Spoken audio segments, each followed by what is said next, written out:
The journey of healing an alcoholic dog. I need advice from anyone that's treated a dog that has developed a substance abuse disorder, specifically, in this case, alcohol. I was visiting some distant relatives and went around to their neighbor's place. These guys are both fuckwits and animal hoarders. One of their dog's tics was that it could drink a half bottle of wine, 350 milliliter of 11% alcohol. They wouldn't feed him until he completed this trick, which he must do twice a day and is repeated every day. They think it's a great laugh. I think it's cruel as fuck. They are getting sick of him though, because now he no longer staggers around after consuming the alcohol, and said that they are think about getting rid of him, which means a bullet in these parts. I offered to take him and they accepted. Problem is, the dog seems to go absolutely berserk and then looks in pain before staggering around in fright if I don't give him a small glass, 100 ml of wine. Before I realized this, I opened a bottle of wine myself and took a swig, and he leapt up on me, desperately licking my lips and sticking his tongue in my mouth. I didn't know if it was a physiological or psychological dependence. I've taken him to my vet, whom estimated his age at 6 years old, who has said this is a rather unusual situation, and alcoholism treatment hasn't been studied widely in dogs, but this dog is likely physically dependent on alcohol, and he's going through the DTs just like human alcoholics do when they are cut off from alcohol cold turkey. My vet said he couldn't professionally recommend I keep giving the dog alcohol, nor could he think of a specialist that could help. Off the record, he suggested that I wean the dog down, 50 ml a week, until his consumption is at 100 ml a day, then down by 10 ml a day, until 10 ml. At 10 ml to reduce it 1 milliliter a day every 2-3 days.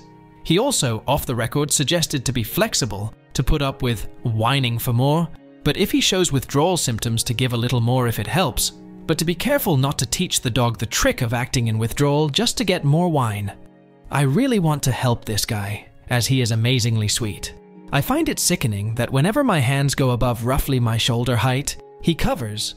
I'm thinking he's been hit a lot maybe, and he freaks out at the sight of a rolled up newspaper. Poor boy. I know it's a long shot, but what do you recommend? The vet said that he would consider giving Valium as that may ease withdrawals, but as that isn't safe to mix with alcohol, I have to decide whether I'm going to give him Valium and promise no alcohol, or just wean him down on alcohol slowly. I already own a boxer, probably not pure though, and as this guy seems to be a red heeler crossed with a boxer, he and my other dog are getting on like a house on fire. It's so great to watch them both play and be so happy. That is, until my poor new boy needs another drink and becomes so anxious and pained. Update. Have spoken to my vet friend who has discussed it with another vet. They have decided that despite the law, given the unique circumstances, they are confident, despite statute, that an alcoholic wean wouldn't be considered abuse. I am going to wean him down at a rate slightly quicker than the one originally suggested in the post, but be monitoring him constantly for signs that he is in withdrawal, in which case I'll let him have a small amount and reassess in 45 minutes. I also have some IM Valium that I'm to give him, if he has a seizure, before immediately transporting him to the hospital. The vet will look him over twice a week at his clinic, monitoring his weight, and have another liver test done in a few weeks. It seems police have acted, as I received a call from one of said relatives, whom live next door, shouting about police being there, etc., and hanging up. I blocked their number. Thank you all for you kind comments and advice. I will update you guys in a couple of weeks to let you know how it's going. Edit to add to update. He's been switched to cheap cider from wine, which he wasn't sure of at first, but after he realized it was alcoholic, about after 15 minutes I'd coaxed him to have some when he was starting to get agitated and restless, he then wanted more. Makes me really think it's not a taste thing at all. He just has become so dependent he needs the alcohol in him to feel normal. Poor guy. Update 1. The treatment is going fantastically. From originally having 750 ml of 11.5% wine a day, my new doggo only needs 200 ml of 7.9% apple cider, 50 ml 4 times a day. This dose is enough to keep him happy, follow me around and jump around playing with my other dog, to enjoying laying on my legs, under the covers on my bed, and just doing everything that a happy dog does. He has major anxiety issues if he can't be with me or my partner. For example, just going to the shop for 2 minutes and leaving him in the yard or inside, his pick. I will come home to him whimpering and barking in a distressed manner, only to then have him to try and lick my face off when he finds I've returned. Just before the time of his next dose, he often slows down and shows some signs of agitation, that is increased pulse rate, not interested in playing or food. But once he's had the next dose of cider, he picks back up again fairly quickly. Despite the taper going quicker than originally, it was thought he would need, there has been no signs of the serious withdrawal symptoms. Because of his liver state, we want him to be off alcohol as quick as possible, without causing more than mild withdrawal, and thus are very pleased. The vet today considers it safe for him to take a small dose of Valium, to be given in between his drinks 4 times a day. This should help with his agitation, etc. I'm so hopeful that this will work out, because he's fitted in with our family and other pets. Indoors we have 2 cats and 1 dog, perfectly, and is such a sweet guy. We've already bonded so closely, it's a perfect match. The plan from here is to try and get him down to a very low intake, 60 ml of 7, 9% apple cider per day, given in 4 doses, within 2 weeks, and then decrease at a slower 1 ml to 2 ml per day. As often in alcoholics, they can wean down to low doses without too much trouble from withdrawals, but jumping off is very hard to achieve without severe withdrawals. During this time, his Valium dose may be increased to help with what he's going through inside. I'm just so glad things seem to be going so well, and that he seems so happy. His temperament also has made him slot in with our existing dog and 2 cats nicely. Update 2. I am posting here to let you know that today Digger, Doggo's new name, has successfully gone 24 hours without consuming any alcohol, and seems to be fine. Not quite as chipper as usual, but certainly not suffering as much as one may expect. As you can see from these photos, he may look a little sorry for himself, but still can give a smile and a yawn when woken up with a belly rub. Update 3. Well, let me preface this by saying that Digger has been progressing excellently. The first 3, 4 days without alcohol, and tapering down his Valium, were fairly rough on him, and he was obviously feeling uncomfortable and unhappy. But after 5 days when I offered him a leash, he excitedly jumped up to go on the walk, the first time since he's been alcohol-free. I walked him to the dog park, where he even did some off-leash running, just with myself and my other dog Chester, whom while normally will play fairly rough, has sensed Digger has been hurting, and thus has been gentle. However, he and Chester have been playing in their normal spirited fashion again, and it seems that Digger is completely over any withdrawal symptoms. I simply cannot believe this dog is no completely chemical-free after being given so much artificial stuff, first by his owners abusing him, and then secondly by me trying to help him. He's coped remarkably well with the treatment, and to think that a number of vets suggested he be put to sleep.